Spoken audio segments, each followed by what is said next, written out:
Hola a todos, estamos en esta oportunidad haciendo una nueva entrevista para Armas de la Crítica. En este caso vamos a entrevistar a Martín Short, sociólogo e investigador de CONICET, que junto a Francisco Cantamuto y Andrés Weiner hicieron el libro Con exportar más no alcanza, aunque neoliberales y neodesarrollistas insistan con eso.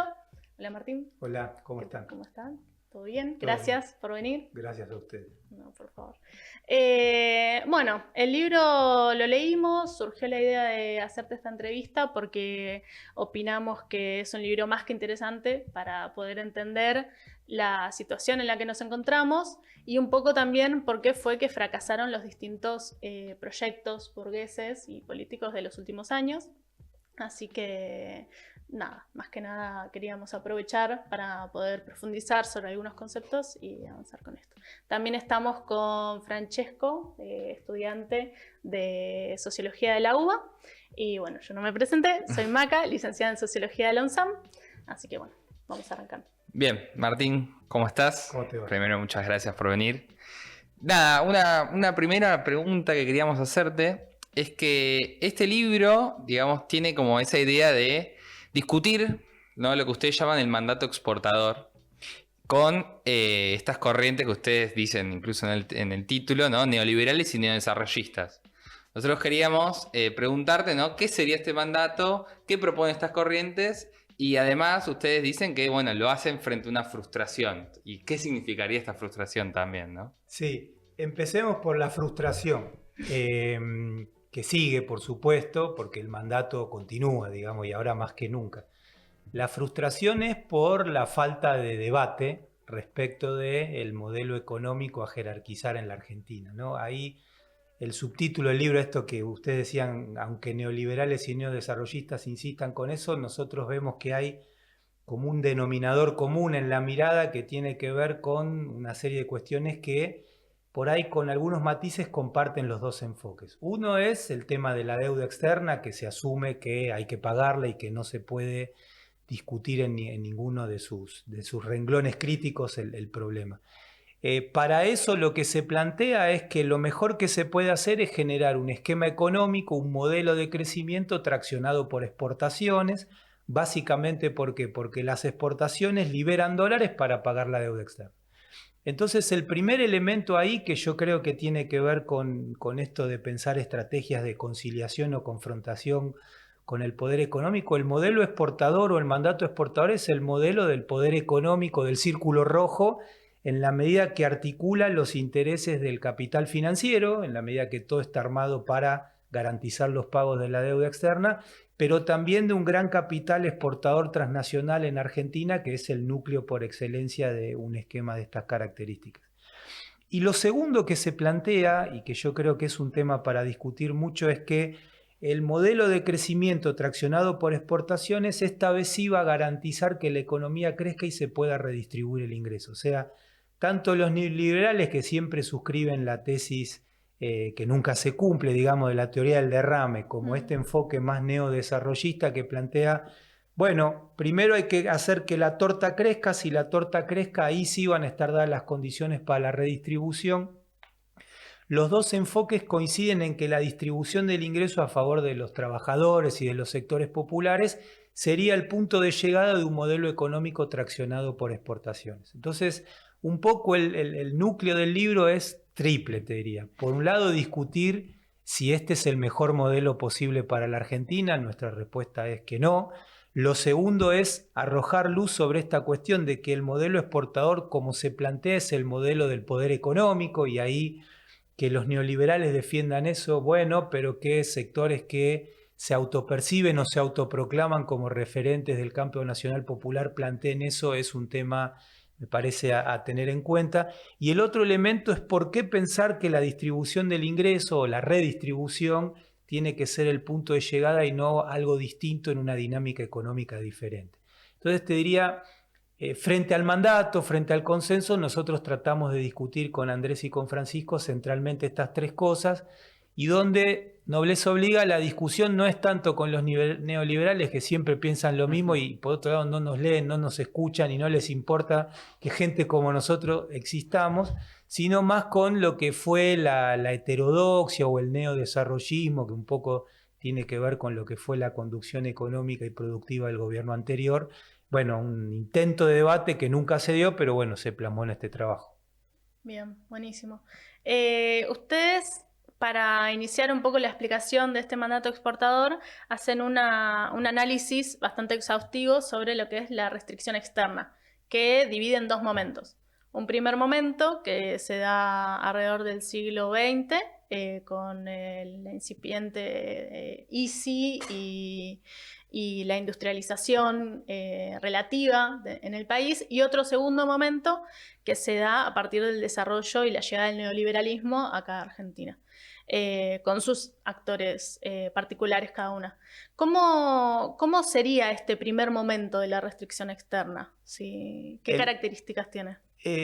Cuando uno estudia los años de la industrialización, lo que vos ves es que, y no lo trabajamos nosotros, trabajó un montón de gente, la idea de la estructura productiva desequilibrada, que tiene que ver con una economía que demanda muchas importaciones para sostener el proceso económico. Entonces, en algún momento se llegaba a un cuello de botella porque las importaciones crecían mucho y no alcanzaban las exportaciones de bienes para generar las divisas suficientes para afrontar el pago de esas importaciones. Por eso, algunos autores y algunos actores del tiempo histórico aquel enfatizaban mucho la importancia de profundizar la estrategia de sustitución de importaciones, o sea, el ahorro de divisas y darle más sustento externo a la dinámica económica se lo pensaba más desde el punto de vista de la sustitución de importaciones y no tanto de aumentar las exportaciones.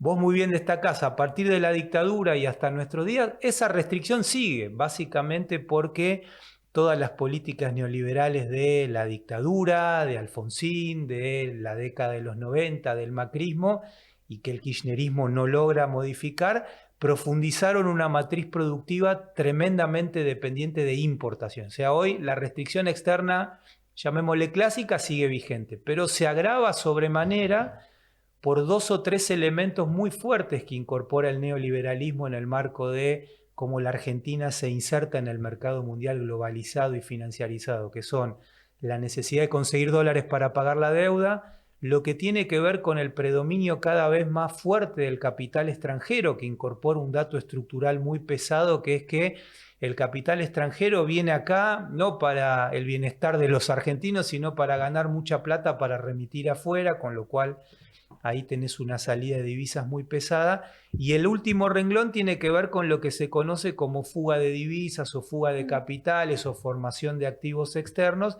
que en esencia tiene que ver con una lógica de cerrar en el exterior un ciclo de negocios muy anclado en lo financiero por parte de sectores de altísimo poder adquisitivo. Entonces el gran problema que hoy tenés es que cuando digo hoy digo los últimos 40, 50 años, ¿no? Que la restricción externa vieja está, pero no es la madre del problema, es un componente más de estos otros tres elementos que son muy pesados, y un poco nosotros lo discutimos mucho en el trabajo que es que Argentina en los últimos 25 años no paró de tener superávit comercial, o sea, está claro que exportamos mucho y cada vez más, pero el problema es que no paramos de tener crisis en el sector externo porque tenés, ahí usamos la metáfora del balde con rajadura, vos lo llenás de agua pero se te pianta por estos renglones más financieros.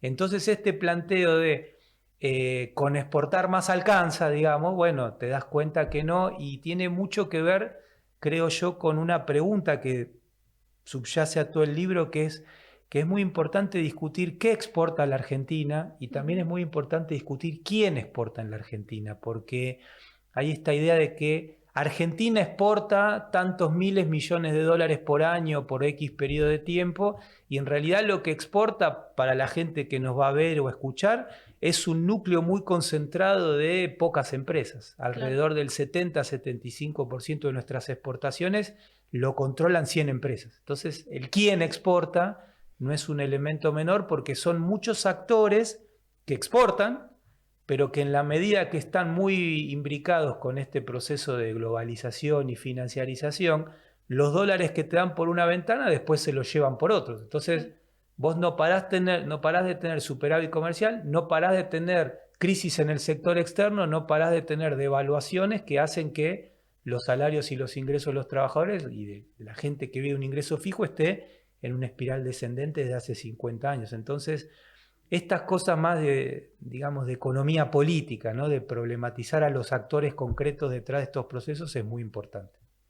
Bien. Bueno, muy bueno el raconto. Ahora, en estos últimos 20 años, esta nueva restricción externa que vos decías, ¿qué políticas tuvieron los distintos gobiernos con distintos signos? Vos decías el kirchnerismo con Néstor y Cristina, el macrismo, el gobierno de Alberto y ahora el de Milei.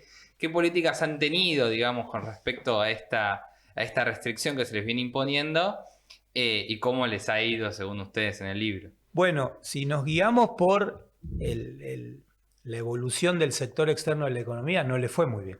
O sea, esto que yo decía es muy fuerte y en el libro nosotros le damos mucha importancia. Vos no paraste de exportar cada vez más, Argentina exporta un montón y no paraste de tener crisis en el sector externo. Entonces, si vos me decís qué hicieron o qué no hicieron, te diría, tomemos los 4 elementos centrales de la restricción externa. En el plano de la restricción externa clásica, el neoliberalismo hace pelota a la industria, eso está claro, pero también está claro que los gobiernos no neoliberales han hecho poco y nada en términos de la estrategia de sustitución de importaciones y tratar de apostar a una inserción internacional de la industria diferente. Ese es un elemento central. En el otro plano, en el del predominio del capital extranjero, realmente los gobiernos no neoliberales han hecho muy poco. De hecho, por ejemplo, en tiempos de los gobiernos del kirchnerismo, la extranjerización, sobre todo en el gobierno de Néstor, aumentó muchísimo.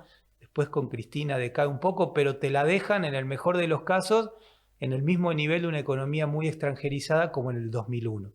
Y también se hizo muy poco ahí para desarmar toda una estructura normativa que acompaña a la operatoria del capital extranjero, como los tratados bilaterales de inversión y otras cosas, que realmente nos condicionan mucho como país a la hora de tratar de generar una estrategia de confrontación con estos capitales transnacionales. En el tema de la deuda, bueno, todos la reconocen como legítima, algunos gobiernos más neoliberales apuestan a crecer financiándose con deuda externa. Los gobiernos no neoliberales realmente han hecho muy poco por encarar un proceso de revisión del endeudamiento y por el contrario, gran parte de la deuda terminó financiando salida de divisas o fuga de capitales.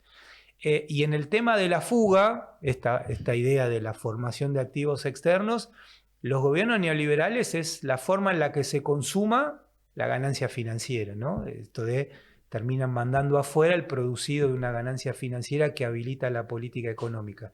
La manera que se encontró en etapas no neoliberales de gestionar eso es con los controles de cambio, lo que la gente conoce como el cepo, que es encarecer o prohibir o tratar de limitar lo más posible la compra de dólares. Pero es un paliativo a un problema estructural que nadie cuestionó.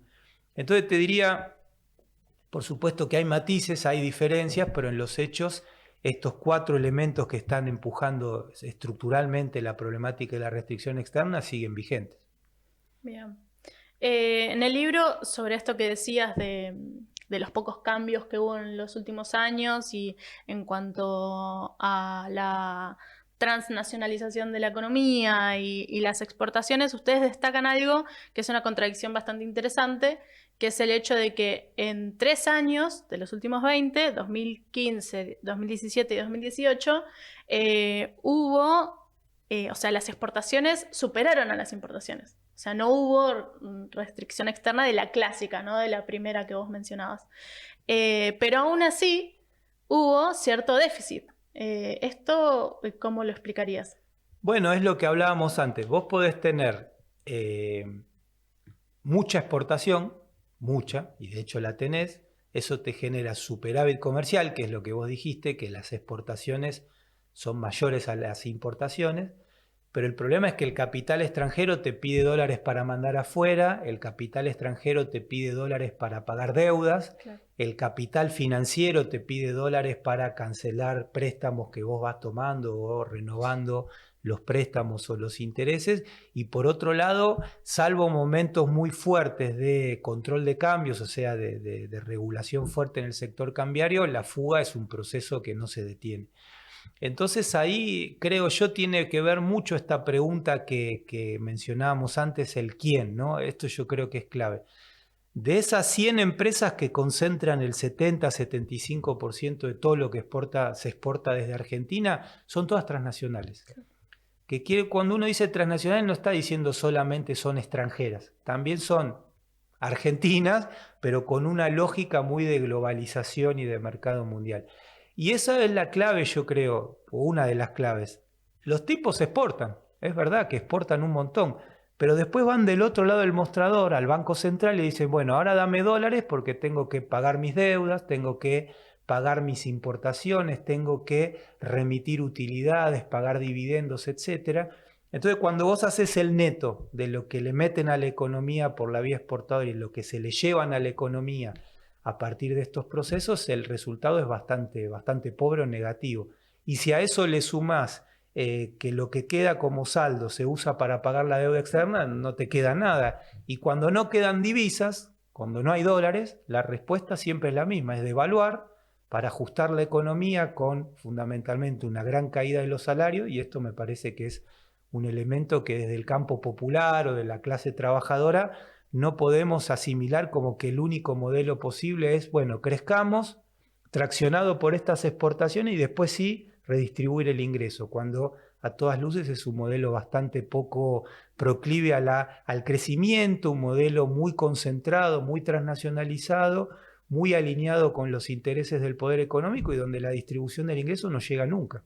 Claro, sigue siendo un punto de llegada que no se alcanza. Es un punto de llegada, pero a la vez, y esto también es importante, por lo menos para nosotros, la condición de posibilidad de la exportación, del modelo exportador, son los salarios bajos, el infraconsumo de una parte muy grande de la sociedad. Entonces, en un país con el tamaño de la Argentina, con la idiosincrasia de la Argentina en términos sociales, políticos, en un sentido amplio de la palabra, proponerle al campo popular desde la llamada heterodoxia un modelo que en el mejor de los casos te pone en el escenario del infraconsumo y de la desigualdad, bueno, es por lo menos algo que hay que discutir.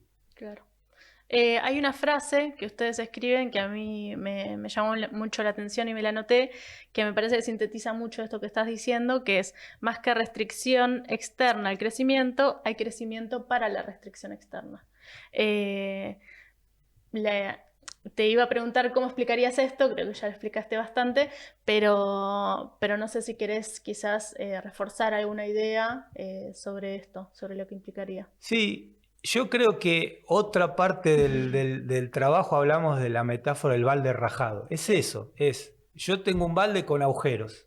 Si lo lleno de agua, va a estar a tope, pero el agua se va a ir. Entonces es muy importante tener en claro, desde nuestra mirada con Andrés y con Francisco, qué explica las rajaduras. Tiene que ver con esto. Este es un elemento. Y el otro elemento que yo creo que es importante, o dos elementos que a mí me gustaría reforzar de lo que vos decís. El primero es, ¿qué exporta Argentina? Argentina exporta centralmente producción primaria, que son productos que casi no tienen relación con el resto de la estructura económica. Entonces, el horizonte de crecimiento que te ofrecen es muy chiquitito, porque no es como Noruega, que crecen los hidrocarburos y eso irradia crecimiento a, por ejemplo, toda la industria vinculada a la actividad petrolera. Acá crece la producción primaria y arrastra poco. Claro. Esa es una cosa. La otra cosa muy importante es, cuando uno estudia, y algo nosotros ponemos en el libro, la evolución de los precios y la demanda mundial de lo que Argentina produce y exporta, como la región nuestra de América Latina, es muy volátil. Entonces es un modelo de crecimiento que te da en el mejor de los casos una tasa de crecimiento chiquita, por lo que hablábamos, pero a la vez le metes a la economía interna un ruido que es la erraticidad, la volatilidad del mercado mundial. Entonces, cualquier estornudo afuera te genera un despelote acá adentro. Yo creo que eso es un elemento a tener en cuenta. O sea, no está tan claro que el modelo traccionado por exportación haga que la torta crezca en demasía como para después sí encarar la distribución. Y el otro elemento es que yo creo que tiene que ver con el quién exporta, Esas empresas, vos hablabas de los años de la industrialización, no son empresas de un poder económico que vivía del mercado interno como en aquellos años. Esos años eran años donde el capital, para realizar su ciclo económico, financiero, productivo, etcétera, necesitaba que los salarios fueran lo suficientemente altos para que haya demanda interna y eso garantizara la venta de estos productos. Hoy es distinto. Son empresas que están tan transnacionalizadas que prácticamente todo lo que exportan, lo que venden es mercado mundial. Todo lo que producen se destina al mercado mundial. Por lo tanto, para ese esquema, los salarios cuanto más bajo mejor. Entonces no hay distribución del ingreso que sea viable en un esquema de bajo crecimiento, de poca generación de empleo y en esta cuestión donde la acumulación de capital está más mirando el mercado mundial que la demanda interna. Sabes que algo que me resonaba del libro y de lo que decías de esta reprimarización de las exportaciones argentinas es la relación que ustedes hacen entre el modelo de neoliberales y neodesarrollistas con el extractivismo, ese consenso que hay. Y si querías desarrollar algo más alrededor de eso. Hay un montón de gente que está trabajando el tema. Bueno, Esteban Mercatante acaba de sacar un libro, lo digo porque está vinculado al espacio. También está el grupo de Maristela Svampa, que hace años vienen discutiendo estos temas. Nosotros le entramos más por el lado de la economía política, pero te diría, ahí hay un montón de convergencia y creo por suerte se está apuntalando bastante. Yo creo que ahí hay dos elementos que está bueno empezar a discutir, que tienen que ver con los impactos de este modelo en los territorios, que es algo que esta gente como Esteban o como Maristela y su gente hace años vienen planteando. Desde la economía que uno ve, ¿no? Primera cuestión central, que son economías de enclave. O sea, son provincias tremendamente ricas, pensemos en, no sé, Jujuy con el litio, Catamarca con la minería, cierta parte de la Patagonia con el petróleo, pero también todo lo que hoy se llama el Norte Grande, no Ainea, con todo el avance del proceso de sojización. Son provincias muy ricas porque tienen el recurso natural, pero en la medida que ese recurso está controlado por actores no locales, porque tiene que ver con intereses muy transnacionalizados o capitales de Buenos Aires, Córdoba, Santa Fe, que se van quedando con todo el corrimiento de la frontera agropecuaria, la renta fenomenal de esos territorios se va. Entonces son provincias ricas que no les queda otra que, como no tienen excedente para financiar esquemas de cambio estructural, quedan presos del monocultivo o la monoproducción. Y el otro elemento que tiene que ver con la cuestión del extractivismo es las implicancias socioambientales, ¿no? Que ahí nosotros tocamos medio de costado, pero sin duda es súper relevante, que no solo tiene que ver con el deterioro del medio ambiente, que sin duda lo hay, está muy, muy, muy evidenciado y muy documentado, sino también con mucha erosión sobre las condiciones de vida de la gente que vive en esos territorios, ¿no? Que eso también está documentado, qué sé yo, que se ve en niveles de enfermedades comparado con otras regiones muy superiores, por ejemplo cáncer, o nacimiento de pibitos con malformaciones que tiene que ver con este tipo de especialización productiva. Sí, y nos queda claro entonces que este mandato implica, digamos, cuestiones muy regresivas a la salud y a la vida de las grandes mayorías. Yo te quería preguntar, en gran parte por el raconto histórico que hacen, por ejemplo, del kirchnerismo, del 2008 y la cuestión de la industrialización. O sea, ¿qué sujeto hoy existe en Argentina para contraponerle otro tipo de modelo a este mandato exportador? Bueno, si vos lo mirás, primero tendríamos que discutir qué sería un modelo alternativo, que eso es algo que hay que construirlo, no está construido. Y nosotros, no casualmente, no avanzamos en eso al final, básicamente porque no estamos de acuerdo entre nosotros en algunos vectores del modelo alternativo, pero centralmente porque no nos pensamos como una vanguardia esclarecida, sino que esto tiene que ser parte de una discusión distinta. El problema es que esa discusión distinta no está, no existe hoy una fuerza social y gente del campo popular o del campo digamos, del pueblo trabajador. Estamos más a la defensiva que tomando una posición más ofensiva frente a esto. Y ahí hay todo un tema, ¿no? Que tiene que ver con que vos podés tener algunas ideas sobre lo que podría ser un modelo alternativo, que las podemos conversar con todo gusto, pero no tiene anclaje social esa propuesta. Entonces es realmente dramático, por lo menos desde mi punto de vista. ¿Por qué? Porque, digamos, por derecha, neoliberales, y por la heterodoxia muy aglutinante de distintas personas, se plantea que lo mejor posible es esto. Y vos lo dijiste muy bien para mí. Este modelo está reñido con el crecimiento económico, con la distribución, con el medio ambiente, con las condiciones de vida y también con la vida democrática, porque parte de avanzar con este esquema de reprimarización extractivismo implica que se avance sobre territorios violentando por la vía represiva o por otras vías toda una serie de derechos de los pueblos originarios y de muchas otras poblaciones. Entonces está claro que con exportar más no alcanza, pero lo que no está tan claro, y yo creo que tu pregunta es clave, es cuál sería la fuerza social que impulse el modelo alternativo. Y ahí es un tema para pensar. Sí, nosotros veníamos pensando justo en eso porque estos procesos de reprimarización, incluso de ataque que vos decías, nos llevó a pensar, bueno, ¿qué pasaran en los últimos 4 años, incluso en el gobierno de Alberto Fernández, con esto? Y se nos vino a la mente, por ejemplo, el jujeñazo, el chubutazo, el atlanticazo, que son cosas que ustedes retoman.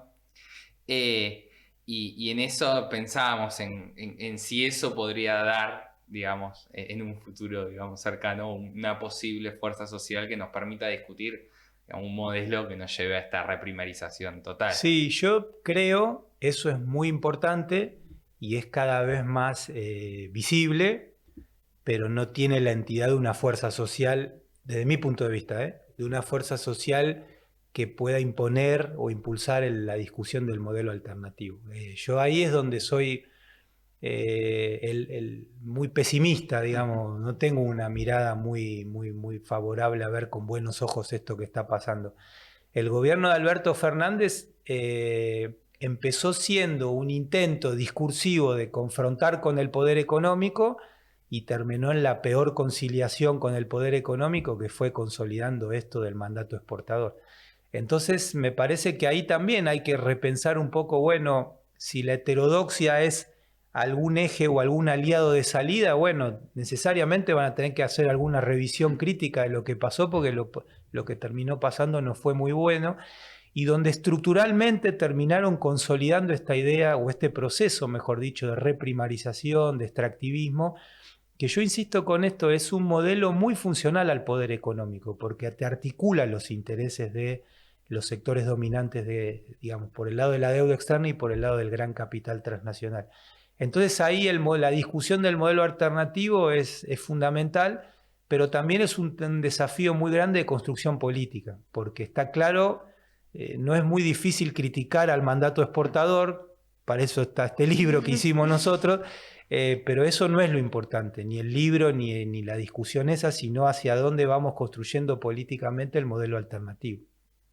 Sí, yo para ir precisando incluso, porque hablamos de salario, hablamos de extractivismo, hablamos de un montón de cosas, yo te quería preguntar, ¿no? ¿Qué le ofrece este mandato exportador, tanto neoliberales y neodesarrollistas, a la juventud, digamos, con los niveles de precarización que existen y todo lo demás?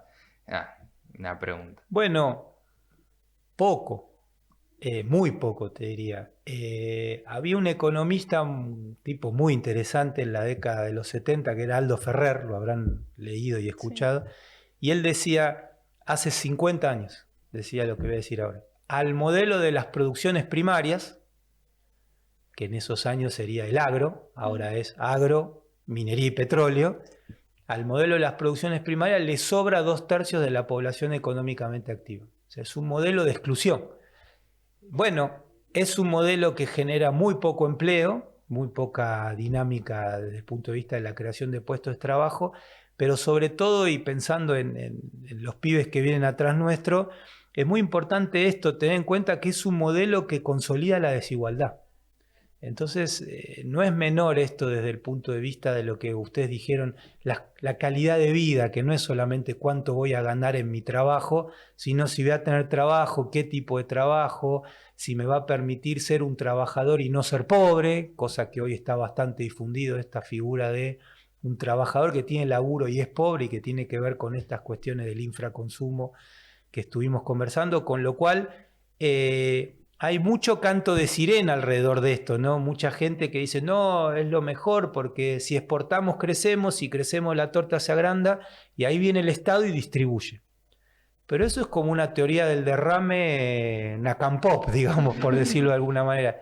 El tema es que la cuestión distributiva no llega nunca. Y hoy el mundo, y esto también para la gente que nos escucha me parece central, hoy el mundo está planteando, o la discusión a nivel global es, y lo que estamos viviendo en la cumbre ahora del G20, ¿no? Esta idea de la desigualdad es un problema. Nosotros tenemos que tratar de atenuar la desigualdad porque en esto se juega la viabilidad del capitalismo. Esto puede terminar en una situación bastante tensa desde el punto de vista social y político, y acá estamos yendo a un modelo que lo que apuntala es la desigualdad. Entonces, por lo menos discutir esto nos parecía central. Bien. Bueno, ligado a esto que estabas mencionando sobre el G20 y un poco para avanzar e ir cerrando, queríamos también traer un tema de coyuntura de las últimas semanas, que es el tema de cómo puede llegar a impactar o qué relación opinás que va a haber en cuanto a la situación económica nacional con el hecho de que Trump haya ganado las elecciones en Estados Unidos, y más o menos cómo veías esto, siendo que, bueno, desde el gobierno de Javier Milei claramente lo alientan algo con buenos ojos, pero que puede ser contradictorio. Sí. A ver, yo veo mucho en este tiempo, en estos días, semanas, sí, así, esta idea de mucha gente, incluso gente del, llamémosle el progresismo, en los medios, en el debate de las facultades, que dieron esa pregunta, ¿y si le sale bien? ¿No? Está esta idea de, bueno, el tipo contuvo la inflación, bla, bla, bla. Es muy peligroso ese razonamiento de mi punto de vista porque hay que tener en claro que lo que en todo caso generó el control o la desaceleración inflacionaria son dos procesos, fundamentalmente la recesión. Y se está viendo en los números que uno maneja una suerte de industricidio, de crisis industrial que tiene que ver con lo que hablábamos al comienzo muy fuerte. ¿Por qué? Porque vos tenés la economía abierta, se liberalizó la economía, con lo cual pusiste a competir en igualdad de condiciones con los productos importados a los capitales nacionales. El problema cuál es, que no hay mercado interno porque la gente no tiene un mango, producto del ajuste, pero en paralelo vos vas viendo que van aumentando los costos, porque tomar un crédito es caro, porque te aumentan los alquileres a los propios capitalistas, porque te aumentan los servicios públicos. Entonces es el peor escenario, es apertura de la economía, un mercado interno deprimido, suba de costos, duran 5 minutos, encima con estabilidad cambiaria como la que hay. Entonces yo creo ahí lo que hay que tener en claro es que hay una crisis social o una dinámica social para mí crítica en términos estructurales que no se ve porque hoy el argumento principal es y si le sale bien, pero el y si le sale bien es centralmente lo que estamos viendo en los números, que es la profundización de las producciones primarias, mandato exportador a full con el RIGI encima, y después negocio financiero. Y bueno, esto ya se vivió en muchos distintos periodos históricos y sabemos cómo termina. La llegada de Trump o estas agachadas que está teniendo el gobierno ahora con China, vieron que hoy se juntó a decir que vamos a ser aliados con las inversiones, en realidad está todo muy alineado, me parece a mí, con, por un lado, profundizar esto del mandato exportador y por otro lado, lo que está haciendo Estados Unidos, China, pero el mundo en general tiene que ver con recuperar la importancia del proteccionismo, recuperar la importancia de la política industrial, recuperar, si vos querés, la importancia de que el Estado vuelva a tener un rol activo en proteger sectores estratégicos, digamos, una dinámica de industrialización o de política industrial. Y acá estamos caminando en todo lo contrario. Y ahí yo vuelvo a Ferrer. Si esto termina consolidando este país donde sobra 2/3 de la población, bueno, el escenario del conflicto social y la deriva represiva me parece que van a estar cada vez más asociados. Entonces, no sé, a mí me da mucha bronca escuchar esta idea de el éxito y si le sale bien, porque se pierde de vista que hay toda un elemento que hace posible eso, que es la destrucción económica, la crisis laboral, la problemática de la desigualdad. Me parece que está bueno tenerlo presente eso. Bueno, nada, ya para ir terminando, te agradecemos por la entrevista, los felicitamos a todo el equipo por el libro que han hecho, que a nosotros nos parece que aporta un montón. Primero para el debate, no solo contra neoliberales, sino con neodesarrollistas, para saber, digamos, por qué estamos donde estamos. Y nada, y desde nuestra humilde posición, aportar también a la creación de un proyecto alternativo, ¿no? De la izquierda del PTS venimos diciendo todo el tiempo, ¿no? El no pago de la deuda, el monopolio del comercio exterior, ¿no? Estatal, etcétera, que nos parece que el libro nos da muchos argumentos para discutirlo con todo el mundo. Y nada, esperemos poder seguir debatiéndolo y discutiendo acerca de esto. Así que invitamos a todos a leer el libro y a discutirlo. Y si querés agregar algo, adelante. No, primero y fundamental, gracias a usted por la invitación. Así como nace el libro de una frustración, que era que había poco debate, bueno, nosotros estamos militando esto así. Así que muchísimas gracias porque no se nos abren muchos espacios. En parte importante porque el mandato es fuerte, ¿no? O sea, es muy, muy abroquelado el posicionamiento. Y yo sigo con esta reflexión tuya, esta idea de la fuerza social, ¿no? Me parece que aportar al debate mostrando la fisura del modelo, las rajaduras del balde, digamos, en el sentido que lo venimos charlando, bueno, puede ayudar a avanzar en esa construcción que si no está, no hay modelo alternativo que vamos a poder procesar y impulsar. Así que bienvenido eso. Gracias. Bueno, muchas gracias, Martín. Y bueno, nos veremos en otros momentos. Gracias a ustedes. Gracias.